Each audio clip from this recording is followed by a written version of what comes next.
Breaking news, Congress పార్టీలో మరొక కొత్త పంచాయతీ తెర మీదకి వచ్చింది.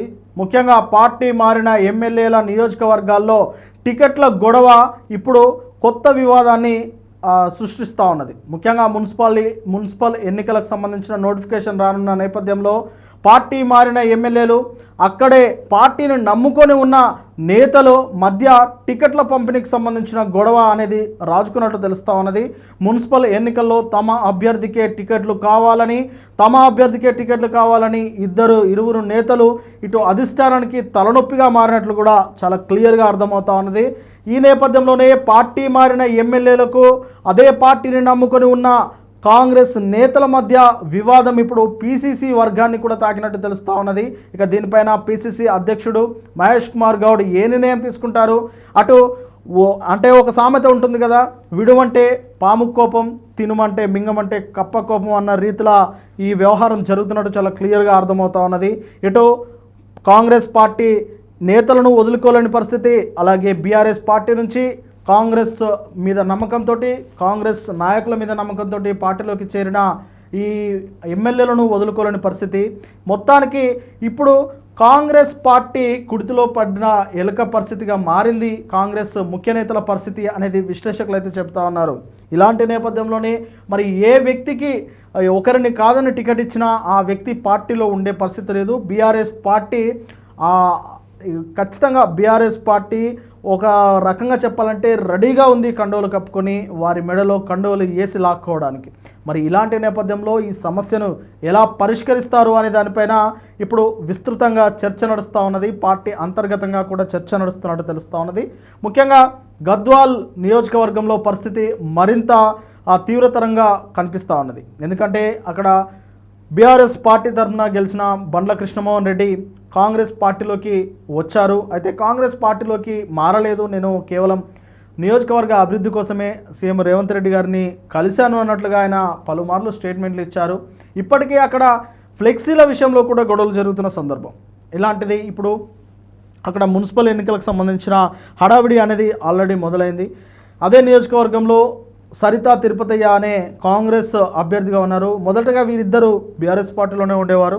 అయితే బండ్ల కృష్ణమోహన్ రెడ్డికి ఇక అదే బీఆర్ఎస్ పార్టీ నుంచి టికెట్ కన్ఫర్మ్ కావడంతో సరితా తిరుపతయ్య కాంగ్రెస్ పార్టీలోకి వెళ్ళి టికెట్ తెచ్చుకున్నారు. ఇక ఇద్దరి మధ్యలో హోరాహోరీ పోటీ అనేది జరిగింది. మొత్తానికి బండ్ల కృష్ణమోహన్ రెడ్డి గెలిచారు. ఆ తర్వాత బీఆర్ఎస్ పార్టీలో గెలవడం, కాంగ్రెస్ పార్టీలోకి రావడం, ఆ తర్వాత కాంగ్రెస్ పార్టీ బీఆర్ఎస్ పార్టీ ఎటు తేల్చలేని పరిస్థితి. మొత్తానికి ఇప్పుడు గద్వాల్లో టికెట్ల లోలి అనేది చాలా క్లియర్గా కనిపిస్తూ ఉన్నది. సరితా తిరుపతయ్య మనుషులకు ఇప్పించుకోవాలని తను తాపత్రయపడతా ఉంటే, మనుషులకు తన వాళ్లకు టికెట్లు ఇప్పించుకోవాలని ఇటు బండ్ల కృష్ణమోహన్ రెడ్డి తాపత్రయపడడం అనేది చాలా క్లియర్గా అర్థమవుతా ఉన్నది. చూడాలి మరి ఈ వివాదానికి అధిష్టానం ఎలా ఫుల్ స్టాప్ పెడుతుంది అనేది. ఇదొక రకమైన వివాదం ఇటు జరుగుతూ ఉంటే, అటు జగిత్యాల్లో సీనియర్ నేత మాజీ ఎమ్మెల్సీ జీవన్ రెడ్డి గారు, అలాగే ప్రస్తుత ఎమ్మెల్యే సంజయ్ కుమార్ మధ్య ఎలాంటి వాగ్వాదం రగులుతూ ఉన్నదో, ఎలాంటి మాటల యుద్ధం రగులుతూ ఉందో చూస్తూనే ఉన్నాం. ఇక జీవన్ రెడ్డి అయితే ససమీరా అంటూ ఉన్నారు, కాంగ్రెస్ పార్టీని వీడేది లేదు, కానీ కాంగ్రెస్ పార్టీలో ఇలాంటి వ్యక్తులను మనుగడ సాగిస్తే ఇక సీనియర్ నాయకులకు కాంగ్రెస్ పార్టీకి ఇక్కడ పుట్టగతులు ఉండవు అని చెప్పేసి ఆయన మాట్లాడుతున్న తీరు అయితే చాలా వివాదాస్పదంగా ఉన్నది. మరి చూడాలి, రేవంత్ రెడ్డి గారికి అయితే సంజయ్ గారు చాలా దగ్గరగా కనిపిస్తూ ఉన్నారు. మరి జీవన్ రెడ్డిని వదులుకోవడానికి కాంగ్రెస్ పార్టీ, రేవంత్ రెడ్డి, పీసీసీ వర్గం సిద్ధంగా ఉంటుందా లేదా అనేది ఒక చర్చ.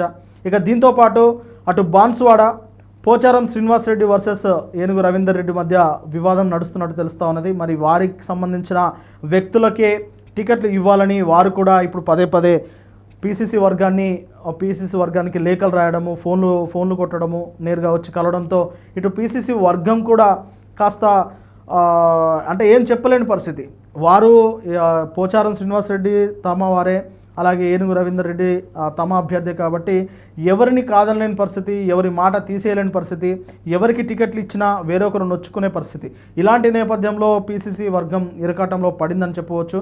మరి దీన్ని ఎలా పరిష్కరిస్తారు అనేది ఆసక్తికరంగా మారింది.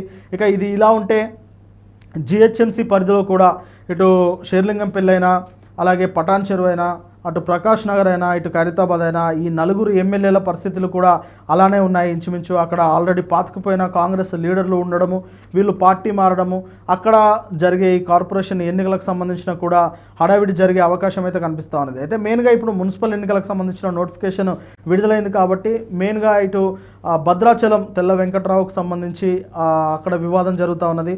ఇటు భద్రాచలమైనా, బాన్సువాడైనా, గద్వాలైనా, దీంతోపాటు అటు కడియం శ్రీహర్ గారి నియోజకవర్గం స్టేషన్ గన్పూర్లో కూడా ఇలాంటి పరిస్థితి ఎదురయ్యే అవకాశం కనిపిస్తూ ఉన్నది. మరి చూడాలి పార్టీ మారిన ఎమ్మెల్యేల నియోజకవర్గాల్లో మరి ఎవరెవరికి టికెట్లు అందుతాయి కాంగ్రెస్ పార్టీ నుంచి మున్సిపల్ వార్డులుగా, మున్సిపల్ కౌన్సిలర్లుగా, మరి వాళ్ళు ఎవరెవరు గెలుస్తారు ఏంటి అనేది అయితే అంటే ఎన్నికల తర్వాత తెలిసే అవకాశం కనిపిస్తూ ఉన్నది. మరి దానికన్నా ముందు అసలు ఎవరికి టికెట్లు ఇస్తారు, ఆ టికెట్లు ఇచ్చే దాంట్లో కాంగ్రెస్ పార్టీ ఏ విధమైన విధానాన్ని తీసుకుంటుంది, అసలు పారదర్శకంగా ఇచ్చే పరిస్థితి ఉందా? ఎందుకంటే పారదర్శకంగా ఇవ్వాలంటే ఎవరి ముఖాలు చూడకుండా అక్కడ ఎవరైతే నాయకులుగా ప్రజల్లో మధ్య ఉంటున్నారో వారికే ఇవ్వాలి. మరి అలాంటి పరిస్థితి నేడు రాజకీయాల్లో ఉందా లేదా అనేది చర్చనీయాంశం. మరి ఈ మొత్తం హెడేక్నంతా ఇటు పీసీసీ వర్గం, సీఎం రేవంత్ రెడ్డి గారే చూసుకోవాల్సిన పరిస్థితి ఉన్నది.